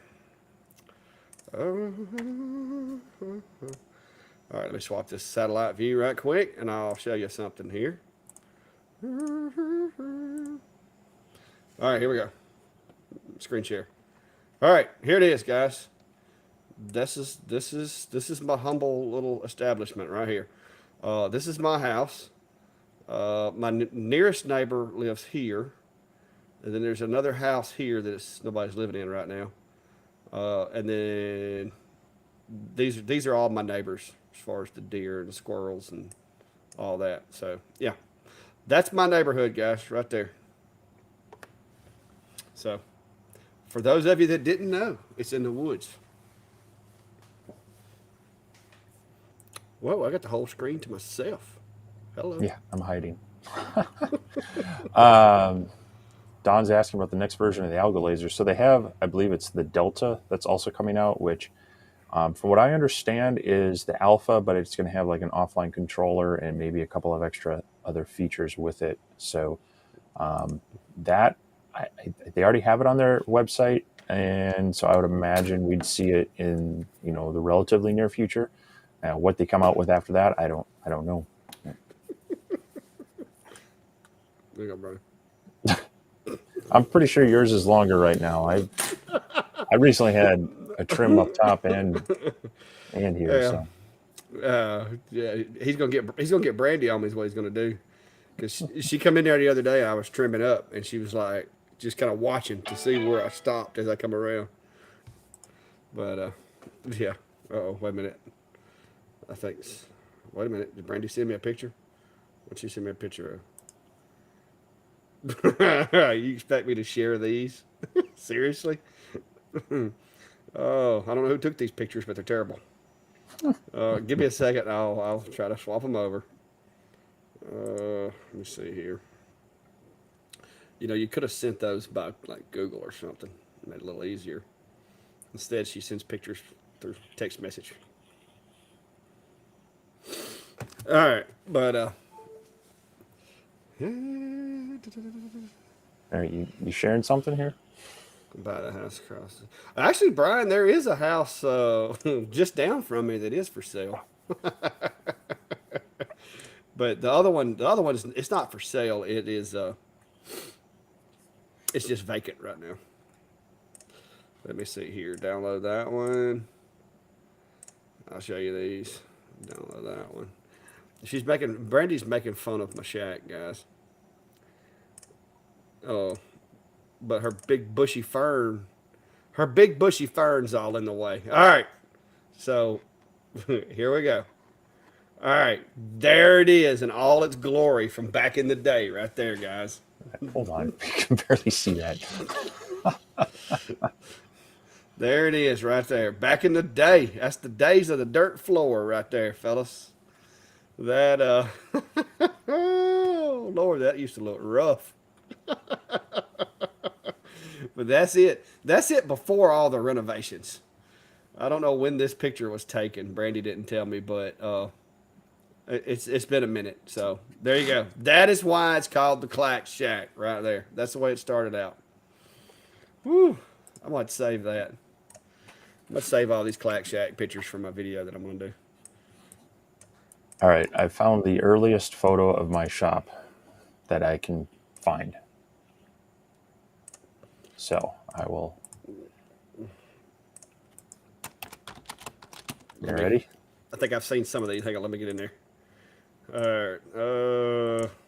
I'm back. Yeah. All right. What we got? Let's see All what right. you got here. You need to. Let's see here. We gotta do that I got you. and this. All right. This, I believe, is the earliest. Who's that? Who's that little young guy right there in the far part of the Yeah. screen? Yeah. Okay. So that's me, and that's Carla's uncle. So I hired out the concrete work, and this is 24 by 30, and then there's double doors on that side. But then we did the rest ourselves. So Yeah. So yours is a lot more professionally built. Uh, a lot. You actually framed the walls up, man. yeah, I frame, mean, well, LVL header across there. This is the annoying thing is city code requires the headers to go one full bay beyond the support. So I had to put one across the entire thing because that's all we had extra. So see, yours is like professionally manufactured. Mine was thrown together on $1,000 budget, you know, let's see and it here. was it was a matter of necessity to keep my tractor out of the rain. Look at that. The children did the marking of the blacktop there, and I dug the trench for Wow. electrical and data. Wow. I did not kill any trees in the digging of this trench. Yeah, I've never killed any trees digging Uh-huh, trenches either. uh-huh. And of course, northern climate, so it's all See, look at that right there, man. I'm gonna tell you, that's like some show enough professional engineering you got going right. on there So now. I did hire out to have the garage doors hung because that was worth it. Well, see, the one advantage that I have here at the shack is I haven't hired out anything here so far. And there was the first project. It was an airplane. Yeah. Good Anyway, lord. there we go. There's my See, slideshow of. see, yours is way more. That's why it's not Ventari's shack. It's Ventari's workshop because that's like a legit workshop. Uh, Um, whoops, whoops, you whoops, don't whoops, got. whoops, He want to whoops. know if you don't got Yeah. heated floors in that. So this whole project came about because of the road in front of our house was being completely rebuilt. I mean, they went down, they took out sewer lines, they took out everything, and so when they were doing that, we wanted to re-pour our driveway. Well, then they were like, well, you're going to have a survey done. I'm like, well, I'm just going to re-pour what was there. They're like, well, you still got to have a survey done. Well, it turns out my old driveway, because this house was built back in late 1920s, the old driveway was actually over the property line, so I couldn't re-pour my old driveway where it was at. So we decided to take it off the back of the property, and so this was kind of crunch time. I wasn't planning on building a new garage. I ended up taking out some money to build a new garage, and so yeah, heated floors. I really wish I would have put the piping in when I poured it, but yeah, that cost wasn't on my radar because I wasn't sure how I was going to pay for everything else. So Yeah. No, Victor, doesn't have to hold 2 feet of snow. Now it does get 3 or 4 inches of rain at times, but I've got a nice little pitch that helps get that, keep that from piling up. Uh, and it's actually survived through a couple of tornadoes here nearby, but hadn't took a direct hit yet. If it does, it's a goner. I can tell you now.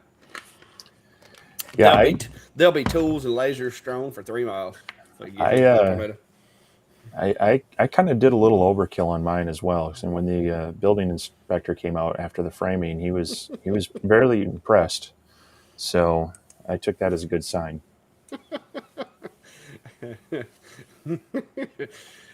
I had to call a few friends over to help me pick up this 14-foot barrel door and install it because I couldn't do it by myself.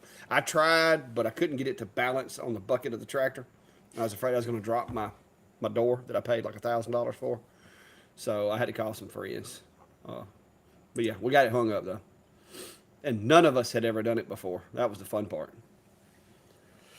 So interesting story related to all this. When I after starting to collect a lot of different machines and toys and things in my workshop, I was talking with my insurance agent and making sure that they'd all be covered if there was something. And we went through the inventory. He's like, yeah, no problem. You've got enough coverage to cover all these things. But when we started looking at the structure itself, because of all the insulation, the drywall, and everything else, he actually found out I was underinsured for the structure itself, which has to do because it's detached from the house. There's only a certain percentage of that gets covered without having an extra rider on that. So just a tip for everybody as you start working out your workshops and such. If you're doing a detached building, you might want to double check with your agent to make sure that not only is the equipment and the gear covered, but the as you add to it and insulate it and add AC and other things that's all covered as well. So Well, good. One thing too to consider is when they come around and reassess your property values, uh, your taxes are gonna go up. wow, you don't have to let them in the door. No, they're actually, I think in our area they're actually doing a reevaluate on property taxes this year. They're flying it with planes. Oh, they Yeah, yeah, they went through ours. Ours went up almost 25% this past year. So that yeah. mm. Well, luckily my mill shop is up on the hill, so they can't see where the sawmill is, and it's literally still a pole barn. But So yeah, they're using a lot of flyover and satellite data, and they can map that to GIS and look at changes. So yeah, you do anything outside, they're going to notice it really quick. Yep. But anyways, no, I don't do donuts. My wife actually bought some the other day, and it embarrassed me because I don't eat them. That's a superstitious thing. Well, anybody that hasn't, if you're here from my channel and you haven't already went over and subscribed and followed Steve, would you please do so? Like I said, it helps us out with all the stuff that we do, especially with these companies. Gives us a little more leverage as far as because a lot of times when they want to send me something, I'm trying to make sure that Steve can vouch for my I guess you could say opinion of a product. Uh, because he looks at them with a little bit different perspective than I do at times. And I know we've both got a new 33-watt machine that's come out. I don't know if we can say for sure what kind it is, but we both have a new 33-watt machine. We have two different. I got two different cameras. You've got one of the same cameras Hmm. that we're fixing to try out, and Steve's got a Sane Smart CNC. Have you? You haven't released anything on it yet, have you? I think I did a YouTube short, just the time lapse of the Yeah. build. But yeah, I've got a Sane Smart CNC that's kind of, so you've got two. The first one was a 4040, Mm-hmm. and then you've got the 3030. I've got the big brother to the 3030 is Yeah. what they sent me. So I mean, I'm not like bad talking them or nothing, but they sent me the 4040, and then after that sent me the 3030, and I'm like, we're going the wrong way, guys. Other way. well, there's some nice differences between those two Yeah. that are definitely, it's still, even though it's smaller, there's some step up in some of the quality of the things with it. So Yeah, it does pretty good work. This is a little. I cut this out earlier, and then I just took it with my big ink pad that I use for my stamp, and I just did it like that on an ink pad. So it worked out. I was gonna paint it, and I was like, wait a minute, that's a lot easier. Uh, I did mess up and readjust after a bit change accidentally, but other than that, it turned out real well. So still playing with it. But the one that you've got is built like this one, but it's bigger, right? hmm Does the one that you have, does the workpiece move or does the gantry move? I think the gantry moves on yeah, yours. the gantry moves. Let's see, Yep. this one's the work table moves, which Yeah, is different, yeah, it's but a little different. Yep. it looks like it was more made towards milling of aluminum and metal because it Well, didn't and come. It that's didn't and come with a spoil board or anything. yeah, and that's the thing for some of the smaller ones. You inherently have more rigidity, and when you're getting into some of those non-ferrous metals, you definitely, they're less forgiving than even hardwood. So there's some advantages to having that. That's why you see with the Onefinity, they've got the machinist, which is kind of like a quarter of the size of mine, but it's super rigid for Yeah. working with metal and such. So Yeah, I think this one was designed to work with metal, but I made a laser project out of it and made myself a spoil board that could be cut from quarter-inch MDF. That's actually my little template. I cut that out of eighth-inch underlayment, and then I exported the file over to the old longer over here and cut it out of some. I think it was 5 or 6 millimeter MDF, like quarter-inch thick. So now I've got my own little spoil board on there because I just knew I was going to drive one of those bits through that metal plate, and that was not going to be a good thing. So a bed slinger CNC. What is what? yeah, it's where you're moving your bed around instead of the gantry. It's pretty rigid. It's on. It does have linear rails and a screw, so it doesn't use belts. I mean, it's linear rails with screws, and it doesn't move. I'll give it that. So, well, hello Sharon. Yeah, you're a little late. You may have to catch the replay. Steve, did you get the clamps? Did you get the clamps in? Clamps. I did, Jack. Yes, and so I got to work on that spoil board and put them to good use. I've got some ideas with that with a fixed corner to do a project on. So I'm definitely gonna put them to use shortly. Oh.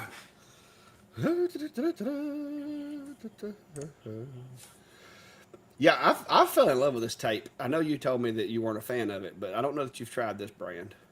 You need to try it. I'm telling you, it's awesome. You know how much CA glue and tape I've got? It's just easier to me than the CA glue because with the CA glue, I am scared to death. I'm going to permanently attach it. No, no, you gotta be careful. I, so I used to sell this stuff. I still have plenty of it. Yeah. Well, the tape works well for me, and it's good for mounting like my little cutouts to stuff too, because then you can just take a. I found the best tool for removing the pieces from the bed space though is the chisel. It's a flat wood chisel. You can just pop that over So there. now, have you been using it more on carving the top or actual pass-through cuts? Both. Because when you start doing the pass-through cuts, and the more you hit that tape, that's where you're going to really start learning that you don't like it. I cut through a piece of it earlier. It didn't. It didn't do anything. See, right there, right here, right here. Just saying, Well, the I more didn't you do cut. it, the more you do it, the more you're going to find Actually, why you don't like it. I didn't cut through it. I cut right up to it. You can see right there where I cut right up to it when I cut that piece out. Luckily, I didn't even put a mark on my spoil board, so that was awesome. But Well, Brian, the reason they don't is that ball screws, you're never going to get the same speed that you can with belts. And so you could do it, but it limits you in the speed you have. So that's one of the reasons that when people ask me about these combo machines, I'm not a huge fan of them unless it's your only option. Um, is that you're giving up something, and in this case, your acceleration and your top speed is going to be much less with a ball screw over the belts and pulleys. So they're a lot more rigid, and they can be more precise. There's less fiddling with them, but you give up that speed and acceleration with them. yeah, yeah, Brian, I'm using the X fasten, and so far I have correctly input my depths, and I haven't cut through any of it yet. So, so far, I'm not saying I won't. Uh, but uh, but yeah, it works pretty well. See, somebody else had something else. Uh, yeah, one thing I will say the screws, as far I think that's a matter of torque versus speed. The screws have way more torque, but you sacrifice speed. And with the lasers, the belts have less torque, but much greater speeds. So yeah, I agree with you on that. It's just a matter of what you're trying to accomplish. Because the laser is really not pushing against anything. It just has to move the weight of the module. And some of these modules are pretty bulky, but they're still kind of light. Well, and they're not. You can account for backlash and such of that, but they're not having to interact with the material itself. So Yeah. it's a lot easier for them to work with that. Here's a question: what's everyone's favorite finish for wood products? Uh, it depends, but it's probably going to be made by Minwax. I have satin, flat, clear, uh, glossy. I have polyacrylic, polyurethane, shellac. Uh, I pretty much got anything you can think of, but basically I wind up using Minwax polyurethane brush on or spray can. The spray can's handy for laser stuff because you can just put a thin layer on there and be done. Yeah, Mark. Yeah, Mark. It is kind of like that because man, people get obsessed with it. But I'm not really like a diehard, but just I've had really good luck with Minwax, and that's what my local place carries. I do have some beeswax too. So yeah, for food safe stuff, any one of these wax oil type things, in a food safe finish is great. For non-engraved items, I like these hard wax oils.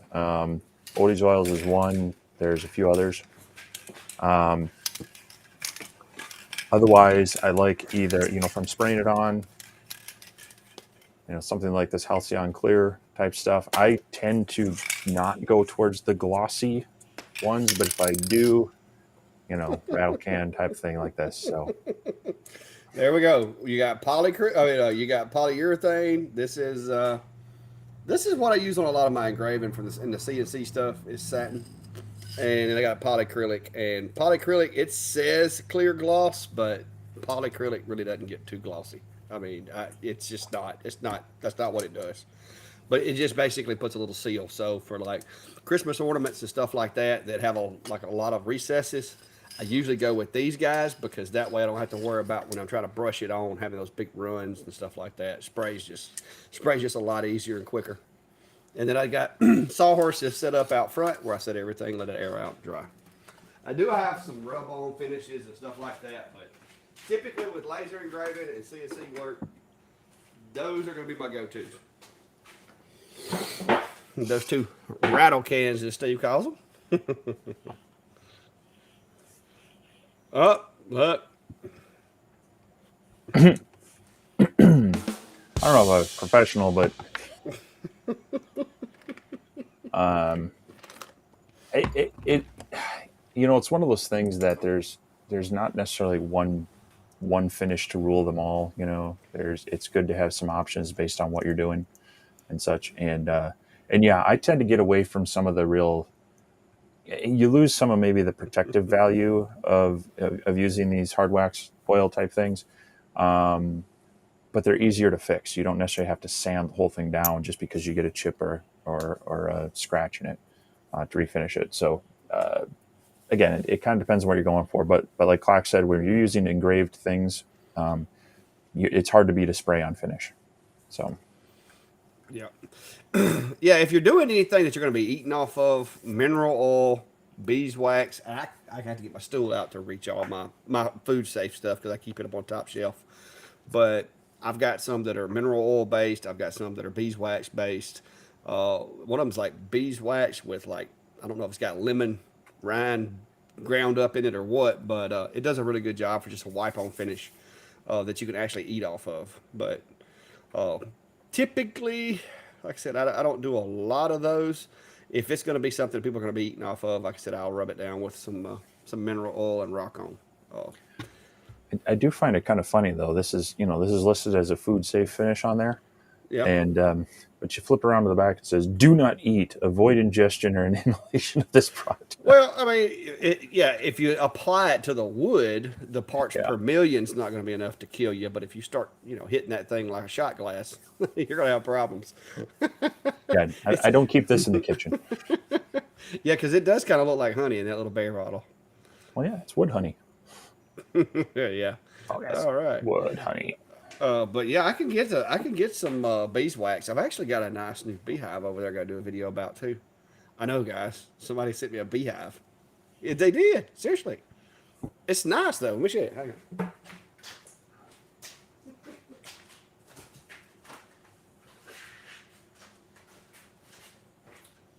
See? Look at this guy. Look at this. This is just one of the panels. I got to put it together still. But this is actually what we refer to here as monkey pine, which is actually Chinese fir. And I know because it has that distinct smell and the distinct weight. But yeah, it's already got all the connection points are already done. It's already built. I'm actually considering either laser engraving my logo on them before I put them together, or maybe CNC in it. I don't know. Laser would be quicker, and it wouldn't take off as much of the beeswax because this thing's wax dipped. So they basically drop it in a big boiling mass of beeswax, and the bees love it. So I've got a whole kit that I've got to put together, and I got some bees that are in a shooting house at a hunting club that I got to go get, and I'm gonna make this their home. So tied it all into lasers. And Norbert, they may be eating off your license plates. I mean, it's a plate. License plate.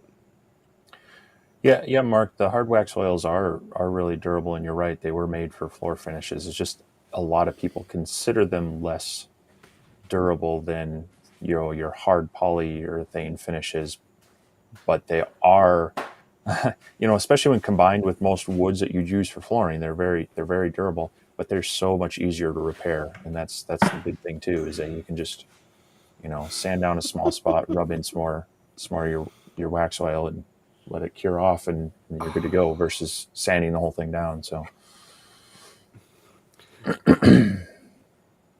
Yeah, Marcus, I don't think he's gonna be drinking his beer. not that one. Would Maybe you be? maybe the actual honey ones. Yeah, see, So we actually got two. I got like a gallon of honey out of that last extraction we did out of that building. And I noticed, was it this morning? My daughter has consumed like one of the big jars. She's consumed about half of one of them, oof. and it's only been like a month. I was like, she's hitting that stuff like tequila or something. Like, I mean, she's got to be using it for a nightcap or something. But Well, so she's informed me that we got to have some more before it starts getting cold. it's not the worst thing you can eat. Oh no, it's good. She swears that it actually helps with her skin and complexion and Oh stuff. yeah, it can. It's got a lot of benefits when you get a local non highly processed one. So Oh no, this wasn't processed. It was oh yeah, I know. squished. Straight off your It was stuff. Yeah. squished through some cheesecloth and put in jars and then set in the freezer for a week to make sure there weren't anything living in it. Yeah. See, that's the thing. Kind of going back to that question about how you reach out with people. I love going to our. I mean, it helps that we host one at the college I work at, but I love going to the farmers market and talking with some of these local farmers and such about what they're doing, and picking up product with developing those relationships with them just for the food I can get. But also, it's turned into a lot of them have been asking me about whether it's making one-off things, signs, or cutting boards for them, or talking about some promotional products. So Yeah. Brian, I do not. The way I've been doing it is very low tech and has no tools. The Vivor, the company that sent me the beehive, are saying that they're gonna maybe like let me try out one of their honey extractors. But if not, if we don't have one of those, then I could video the old-fashioned way. But this is the tool that you use. You basically just squish it up and compress it to get all the honey out of the cells. It's very messy. You need to wear like tall gloves when you're doing it. so Norbert, I do. Yeah, I'll finish both sides of any work I do. Just it looks better, and it also, if you finish one side and you leave the other open, especially in places like Minnesota that kind of have high humidity swings, you're going to see it in that the one side's absorbing more moisture than the other. So, not necessarily so noticeable on smaller things, but if you're doing like a bigger wall plaque out of a solid piece of wood, or if you're doing any sort of assembled piece and you don't finish off the whole thing, it's going to lead to some kind of variances in how that wood is reacting with the humidity in the air. Yes, I agree.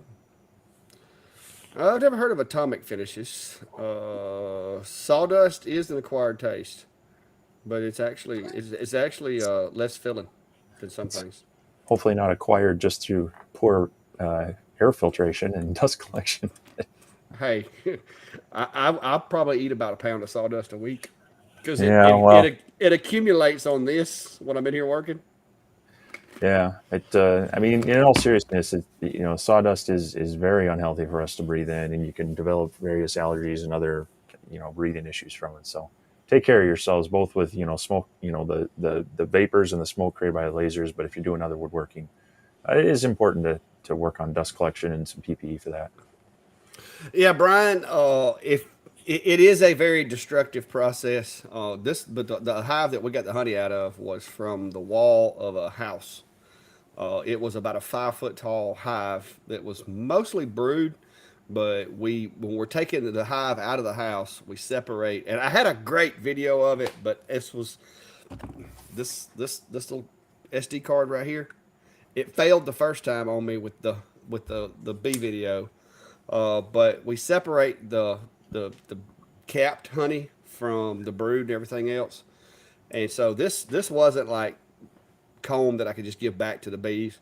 Abby, my daughter, actually takes the wax. We take basically and just ball it up and squeeze it and compress it until all the honey comes out. And then you put it in a bucket, let it sit. You'll have a little bit more come out of it. Then you take the wax out, put it in another bucket, and then dump the honey over in there. But then we take, and I've got a fish cooker, and you take the honey, the wax, put it in the fish cooker and with a little bit of water, bring it up to a boil, and it will basically form a cake on top of the water when it cools. Then you skim off the impurities, do it again, do that a couple of times until you get it down, and then she winds up taking it inside and straining it inside the house. And she uses the beeswax to make chapstick and candles. She takes and adds some kind of essential oils and what was it? Some other kind of oil. Was it coconut oil or some kind of oil to slow the burn rate of the beeswax down because beeswax actually has a really high burn rate. So you have to add things to it to slow it down so the candle doesn't just like woof up in smoke. But I've been trying to get Abby to let me do some videos of all that process, but we'll see how that goes. But it's pretty neat. So, do a lot. Sounds like a new person here as well. Welcome to the channel. Yeah, it's a good thing to remind people of things not to cut. And there's a few that are absolutely hazardous because of it's both hazardous to yourself as far as inhaling it, but also hazardous to the machine because they're corrosive. And that's going to be things like PVC, really anything with vinyl in it. That emits chlorine gas, and it will do a number on your lungs. It'll do a number on your laser. Uh, ABS is another one. It emits cyanide gas, and it doesn't cut very well. And so, again, that's hazardous to yourself. And so, and even if you're, I hear a lot of people say, well, but I'm venting it outside. Hey, it's still going outside. There's people and things outside. If you were doing this as a business, and the EPA or your local city found out you were doing that, they would shut you down as from that. But there are others that are just kind of not good to cut. We talk about acrylic a lot. Polycarbonate or Lexan does not cut very well. That's something that you definitely need to use a CNC router for. It absorbs the light too easily, and it just kind of it discolors and it'll catch fire. HDPE plastic, it just kind of melts. It doesn't really cut very well. Polystyrene foam is more likely to catch on fire than cut, so it's not really great. Fiberglass also, because of the resins and such, it's not going to cut very well, and those resins can have some really bad fumes with them. And then also like carbon fiber, coated carbon fiber. Again, it's got some various resins in there. You can get some noxious fumes out of that. So those are kind of the top ones I try to steer people away from. It's definitely more of your synthetics and your plastics. But acrylic, as long as it's the right color with diodes, or if you're using a CO2, is generally fine to cut. But you're going to want to vent that because the fumes do not smell good and such. MDF is safe, although you want to try to find one with lower formaldehyde content if possible, because that can not be good when burning. But you can cut it. It also just tends to be harder to cut as well. Certain woods that if they're like a more oily type, they're probably not going to cut as well, and they can also catch fire. So those are things to watch out for. They're not necessarily dangerous from a chemical standpoint, but they're not necessarily going to cut very well either. So there are just some things that they're safer to cut, but you might want to watch out because they could either catch on fire or have some side effects as well. I still say unprocessed wood's the best approach. Oh yeah. We've been burning it in to heat our houses for years. So as long as you vent it a little bit, it's not like treated lumber or anything. You should be good. So I stick mostly with wood, like I said, and then coated stuff, and a lot of the coating too. I know that anodized stuff. You don't really want to be breathing that. You want to vent that stuff outside, keep it out of your shop. But some of the like I said, I try to avoid plastics and so forth at all costs. Tell you Yeah. another medium that I didn't know would engrave well is antler ivory. I found that out. How does that smell? Not good. Yeah, that's Not good. You're gonna kind want to of. vent it, but it's almost like burning fingernails. Yeah, I was gonna say. That's just exactly what I was gonna say. If you've ever had I had a hematoma underneath the fingernail, and they had to use a cottering iron to relieve it. Oh man, that was just That's about the same smell. yeah. It's different than leather, but it's the leather and it are like right up there as far as the things that you don't want to do in the house. But anyway, You yes, always be prepared to put out a fire. Uh, I have like my little spritzer, and then I have stage two, which is the little like basically aerosol hairspray looking can. Then I have actual kitchen fire extinguisher by the door, and then outside the door I have a water hose. So, so have your plan, in place.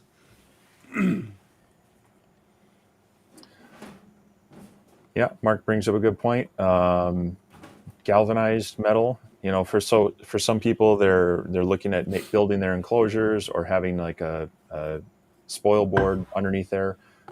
Galvanized is not fun. You don't want to burn that. It's the same as you don't want to weld it without proper protection and removing that galvanization. So just avoid it with the lasers. There's no reason to have galvanized metal around your lasers, really. I used Um, one for a while, but it was vented. Well, and there's a lot of people that use different marking sprays, and one of them is the cold galvanizing spray. Again, you got that zinc in there, and it's No. not worth it to your health. There are other options for that, whether it's the marking spray or other types of paint. So yeah, I try to stay away from anything that's super toxic as much as I can. Yeah, vent, and just stick with wood. Like I said. Well, good night, Jim. I hope your shot continues to do good. Mine's, as you can tell by the fact that I'm getting out of my chair, mine's not doing so well. Please don't cut music record. Hey, did you see the video? Did you see the video of that chick that did it like in her kitchen? I don't. I was that the one There's, I sent you that it was on the. I think you did send it to me, Yeah, but yeah. like she was doing it with like no enclosure or nothing. She was No just like, enclosure in the kitchen. I'm just like, and oh and my gosh. and I kept waiting. I was like, is this gonna be like one of those meth labs that went wrong where she like falls out in the middle of the video or something? But yeah, that was mm, Yeah, you because want to do those. Those records look cool, but that's a good case for a CNC router. Get a fine bit, you can cut those things out all you want with that. yep. But yeah, I saw that video. I mean, she did a good job on it, but I was like, man, I don't know. I don't know that would be a good idea. Yeah, I mean, Mark, if someone did that to my old 1980s Smurf record, I would be livid. Just absolutely livid. Yeah, it was a record-breaking video. Good. That was a good one. That's I hang on. There you go. There you go. Greg gets the old drum Yes, roll. That was a good one. yes, record breaking video. But No, anyway, I mean, if you can get a similar look by using black acrylic, and I know it's not a record, but by the time a lot of these people cut those out, they've lost all. You can make a fake label, you can stick it on there, so you can still do this with your diode lasers or a CO2 laser, or if that's really the thing you want to get into, invest in a small CNC. I mean, those records would fit on that 4040, right? they'll fit on the 3030. It's a 12 inch. What There you, most of there the you way go. records? How big are the records? It's been a minute since I held one. I think the biggest ones are like what 16 maybe. Yeah, you were more of an 8-track guy, weren't you? No, we had records. I just wasn't allowed to touch them because they scratched easy. I had a cassette tape, man. I had a Walkman. What are you talking about, dude? So I couldn't afford a Walkman. I had whatever the generic. Yeah, the Um, GE, the GE model. yeah, I was trying to remember what they were. Sharon, so if you want the Monport air purifier to work okay, sure, it'll work okay, but you're still going to smell. It's going to filter out the heavy particulate. It's going to take it down a notch, but you're still going to smell it. Unfortunately, if you really want to run it inside without venting outside, you got to get these BOFA filters that they're going to cost you about 1,500 on up, and then your filters sets are going to cost you somewhere around, probably for a full set, $600 to $900, depending on which ones you're going with on up. It's not cheap to filter out the type of VOCs and particulate that our lasers are putting out, unfortunately. So Yeah, because if it's releasing acids and stuff like that, I mean, you got to have the organic filters in there, and it's I mean, it would be very, very complex to try to design a filter that can filter out everything. yeah, So but no, I'll actually have a video eventually talking about the Monport air purifier. I'm also trying to get my hands on an X-Tool one, and I've got the ComGrow one, because being in the northern state as I am, not yeah, dumping all this air out into the cold winter would be ideal. So I want to talk about them, but my experience with the Monport one, it does cut it down, but I had it hooked up to my wooden enclosure with the X-Tool D1 20 watt Pro, and I was just running an engrave, and after about 10 minutes I was like, nah, it's not filtering everything out. So, and that wasn't even the smokiest stuff I could throw at it.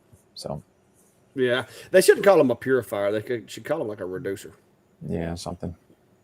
Because I mean, the ComGrow one, I mean, it helps. It's better than nothing, but it's you can still smell it. But it's a little different when you're talking about smoke versus like sawdust. Sawdust is easy to filter out of the air. Mm-hmm. Smoke and fumes and chemicals that are being released, not so much.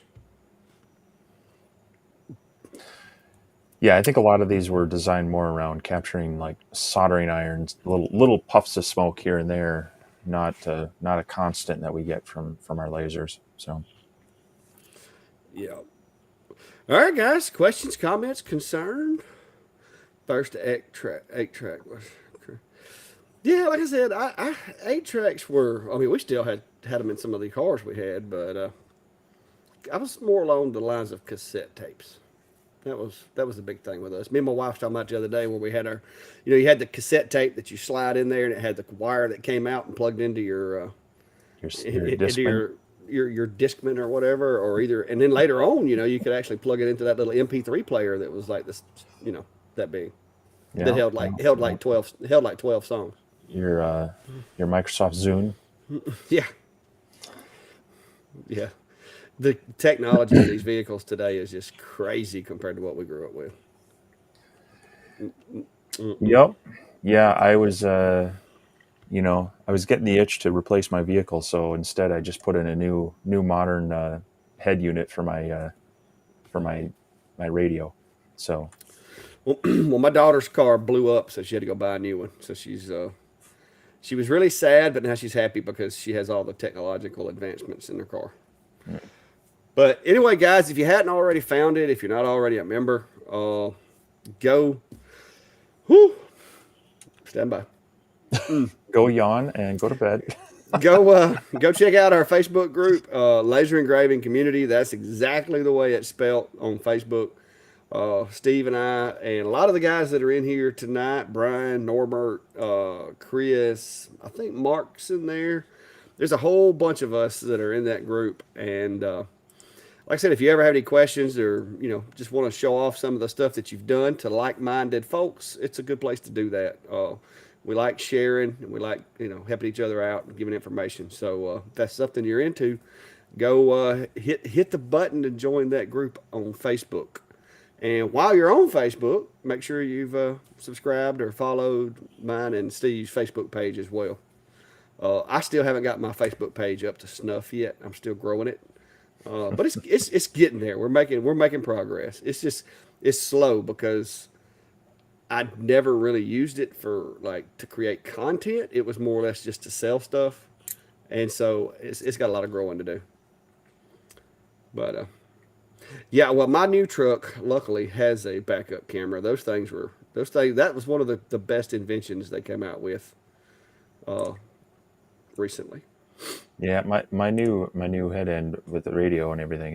It came with the camera and it could do it, but I didn't want to run that wire, so Yeah. I left the camera out. So, but anyway, yeah, thanks everyone for being here tonight. And if you haven't followed either one of us, definitely go do that. We've definitely got a number of videos coming out, both in lasers and CNCs and accessories and other projects. And I don't know about you, but I've already got my wheels spinning about fall and Christmas project ideas and such. So I tend to share those out, and depending on the file, I'll give them away in the group or on the video, or if it's maybe a little more involved, we throw it up on Etsy just to kind of help augment things. But I'm sure there'll be lots of good content coming up in these next few weeks and months. But otherwise, just appreciate having you here, and we'll be catching you again next week. Yep. And like I said, stay tuned for some more content with the baby CNCs, like the little brother and then the not so little brother. But yeah, I'm gonna be trying to create some ornaments and some stuff like that for Christmas as well. I know me and Steve both have been kind of discussing, holidays are coming and everybody's wanting to know what to make and some easy, simple projects. So hopefully the two of us can both have our own videos coming out within the next couple of weeks. But I've got a lot of backlog I've got to get caught up on.